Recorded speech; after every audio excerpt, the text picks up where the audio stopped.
অনিয়মের কারণে হচ্ছে হয়তো বা তারা তেলে পাবে না। গরিব মানুষ ভাই, গরিব মানুষ।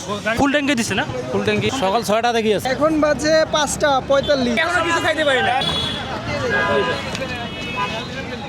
এটা কয়টা থেকে? প্রায় 9টা থেকে, সকাল 9টা থেকে আমরা এখানে সিরিয়াল দিচ্ছি তেলের জন্য। যে দেশের যে জ্বালানি সংকট, আমার গাড়িতে আপাতত কোনো তেল নেই, স্টার্ট বন্ধ, আমি গাড়ি ঠেলে ঢুকাইলাম। তেলের জন্য হাহাকার চলতেছে এখানে। তো এখানে অনেক মানুষ আছে যারা এখানে 4-5 ঘন্টা পর্যন্ত ওয়েট করতেছে তেল আসার জন্য।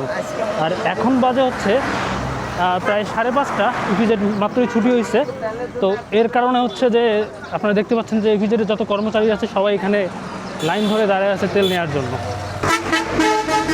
এত বড় লাইন তেলের জন্য আসলে বোঝা যাচ্ছে না যারা হচ্ছে একদম সবার শেষে তারা তেল পাবে কি না। এটা হচ্ছে নীলফামারী উত্তরা ইপিজেডের যে তেলের পাম্পটা সেটা।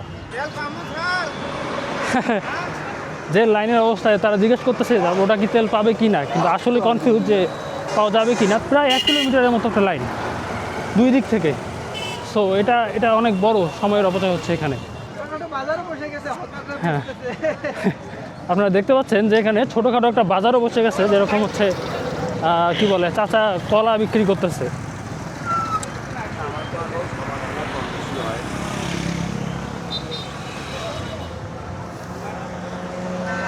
এই হচ্ছে এখানকার অবস্থা, আপনারা দেখতে পাচ্ছেন।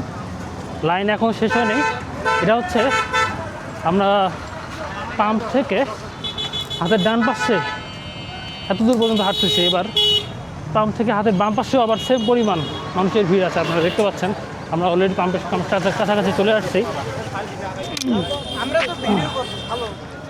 ওকে, এখন হচ্ছে দেখতে পাচ্ছেন এখানে তেল দেওয়া হচ্ছে।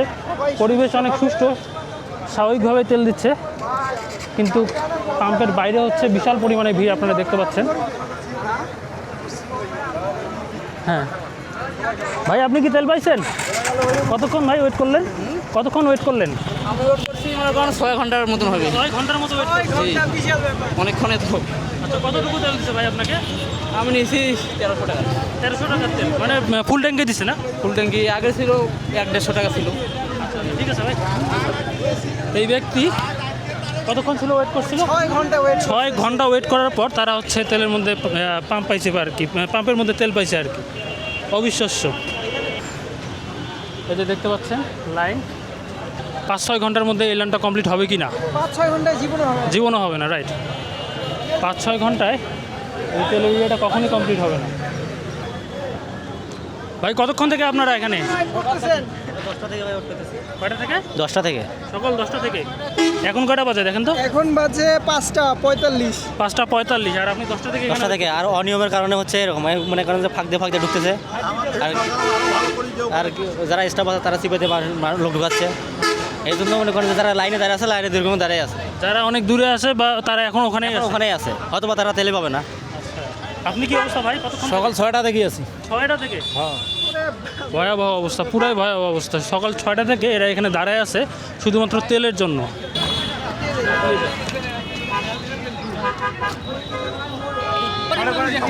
ভাই কতক্ষণ থেকে আছেন আপনি? প্রায় 3 ঘন্টা ভাই। 3 ঘন্টা থেকে? 3 ঘন্টার বেশি। এখনো কিছু খাইতে পারি না। তাই নাকি? আমরা এটা কয়টা থেকে? প্রায় 9টা থেকে, সকাল 9টা থেকে আমরা এখানে সিরিয়াল দিচ্ছি তেলের জন্য।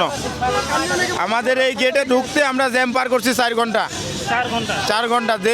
দেশের যে জ্বালানি সংকট, এতে করে তো ভয়াবহ আকার ধারণ করতেছে। আচ্ছা, আপনার গাড়িতে এখন কতটুকু তেল আছে? আমার গাড়িতে আপাতত কোনো তেল নেই, স্টার্ট বন্ধ, আমি গাড়ি ঠেলে ঢুকাইলাম, গাড়িতে কোনো রকম পেট্রোল নেই।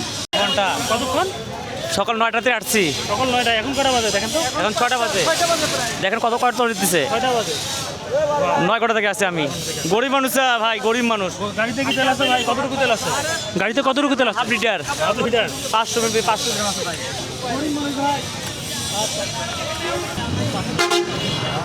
পুরাই ভয়াবহ অবস্থা, দেখতে পাচ্ছেন মানুষের কি খবর। আপনি দেখতে পাচ্ছেন যে কি অবস্থা, ভয়াবহ। তেলের জন্য হাহাকার চলতেছে এখানে, বিশাল বড় অবস্থা। এত বড় লাইন মানুষের, আপনি চিন্তা করেন এখানে কতগুলা মানুষ, তারা কয়েক ঘন্টা থেকে এখানে তেলের জন্য দাঁড়ায় আছে। এখন এতগুলো মানুষের যদি হচ্ছে কর্মঘণ্টা আপনি যদি হিসাব করেন, কয়েক হাজার কয়েক লক্ষ কর্মঘণ্টা, এরা অনেকেই তেল পাবে না। এবং আমার গাড়িতে এই ওয়েট করার জন্য আমি গত 5 দিন থেকে তেল উঠাচ্ছি না, কারণ তেল উঠাইতে আসলে এরকম লাইনের মধ্যে দাঁড়িয়ে থাকতে হয়, যেটা আসলেই মানে একজন চাকরিজীবীর কাছে এটা অসম্ভব। আপনি সারাদিন কাজ করে আপনি কখন এভাবে তেলের জন্য দাঁড়িয়ে থাকবেন? অনেক লোককে দেখলাম যারা হচ্ছে খাওয়া দাওয়া না করে সকাল 9টা থেকে ওখানে দাঁড়ায় আছে। So it's pretty much impossible.